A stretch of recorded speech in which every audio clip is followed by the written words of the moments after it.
Smart સિટીના મોટા મોટા દાવા, પરંતુ પહેલા જ વરસાદે સુરતની હકીકત સામે લાવી દીધી।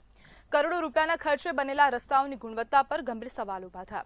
મોટા વરાછા વિસ્તારમાં આશરે 400 મીટર લાંબો રસ્તો ધસી પડ્યો અને આખી કાર સમાઈ જાય એવા વિશાળ ભૂવા પડ્યા। સદનસીબે કોઈ જાનહાનિ થઈ નથી, પરંતુ જો વાહન તેમાં ખાબક્યું હોત તો જવાબદારી કોણ લેત? જે રસ્તા પર થોડા સમય પહેલા જ ડ્રેનેજની કામગીરી થઈ, તે જ રસ્તો પહેલા વરસાદમાં જ બેસી જતા કોન્ટ્રાક્ટરની કામગીરી, પાલિકાના રોડ વિભાગ અને દેખરેખ રાખનારા અધિકારીઓની જવાબદારી પર પ્રશ્નો ઉભા થયા। બીજી તરફ માત્ર 2.5 ઇંચ વરસાદમાં અંડરપાસ સ્વિમિંગ પુલ બની ગયા, રસ્તાઓ પાણીમાં ગરકાવ થયા અને હજારો નોકરિયાતો ટ્રાફિકમાં કલાકો સુધી ફસાયા। પ્રશ્ન એ છે કે શું વિકાસ માત્ર કાગળ ઉપર જ છે? શું સમારકામ કરીને જવાબદારોને બચાવવામાં આવશે?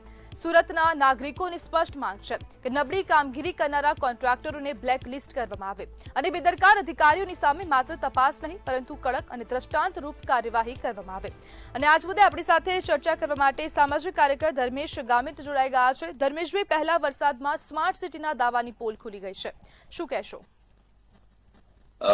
વાત બિલકુલ સાચી છે। જ્યારે માનસૂન આવવાનું હોય ત્યારે પ્રી મોન્સૂનના નામે આ તંત્ર છે એ મસ્ત મોટી વાતો કરતા હોય છે અને ક્યાંક ને ક્યાંક જે કોઈ પ્રી મોન્સૂનની કામગીરી કરવાની હોય છે એ લગભગ કાગળ ઉપર જ હોય એવું લાગી રહ્યું છે। એટલા માટે હું કહું છું કે આજે જે 2-5 કલાકની અંદર જે વરસાદ આવ્યો છે, 2-2.5 ઇંચ વરસાદ આવ્યો છે, એની અંદર ઘણા બધા એવા રસ્તાઓ છે ત્યાં પાણી ભરાઈ ગયું હતું, એનો નિકાલની વ્યવસ્થા નથી। 2.5 ઇંચ વરસાદની અંદર જો નિકાલની વ્યવસ્થા ના હોય તો ક્યાંક ને ક્યાંક હું માનું છું કે તમારી આ પ્રી મોન્સૂનની જે કામગીરી છે એ કાગળ પર છે।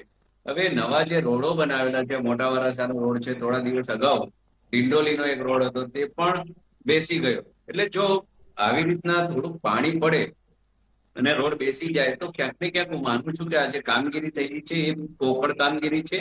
એ જે વિભાગે એનું રીચેકિંગ કરવું જોઈએ, જે ક્રોસ વેરિફિકેશન કરવું જોઈએ, એ ક્યાંક ને ક્યાંક નથી થયું કે કોન્ટ્રાક્ટર અને જે સત્તા પક્ષના લોકો હોય કે જે અધિકારીઓ હોય એના મેણા પીપળાની અંદર આવા નબળા ગુણવત્તાના કામો થયા છે એ આનાથી ફલિત થાય છે।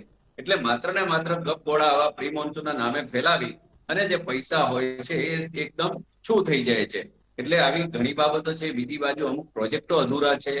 એક ડિંડોલીનું જે ગાર્ડન છે, ફ્લોર ગાર્ડન, જે હજારો લોકોનું ફરવાનું સ્થળ છે, એ પણ 1 વર્ષથી બંધ પડેલું છે, એ પણ હજી સુધી શરૂ નથી થયું। એવું ચિલ્ડ્રન પાર્ક છે, અહીંયા બહુ મોટો એક પ્રોજેક્ટ છે, એ પણ બંધ છે। એટલે ક્યાંક ને ક્યાંક હું માનું છું કે આ સુરત મહાનગરપાલિકાનું જે તંત્ર છે એ તંત્ર ક્યાંક ને ક્યાંક પ્રજાના હિતમાં જે કામ કરવાનું હોય એ નથી કરતું। હજી તો પ્રી મોન્સૂન શરૂ થયો છે અને હજી મચ્છરજન્ય રોગો પણ શરૂ થવાના છે। એટલે આ બધી જ બાબતો પર જો તંત્ર વધારે ધ્યાન આપે તો હું ચોક્કસ એવું માનું છું કે આ જે કરોડો પ્રજા છે, મહાનગરપાલિકાની જે પ્રજા છે, એમને લાભ મળે, એમને ફાયદો થાય।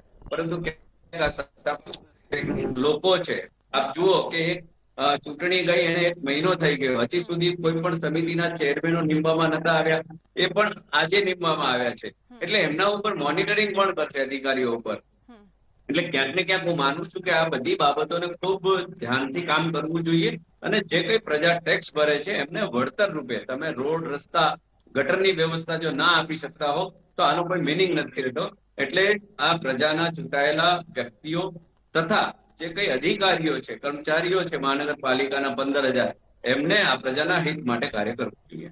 ધર્મેશભાઈ, દર વર્ષે આવી સ્થિતિ સર્જાય છે, શું મનપા પાસે, સુરત મનપા પાસે કોઈ ઠોસ સોલ્યુશન નથી?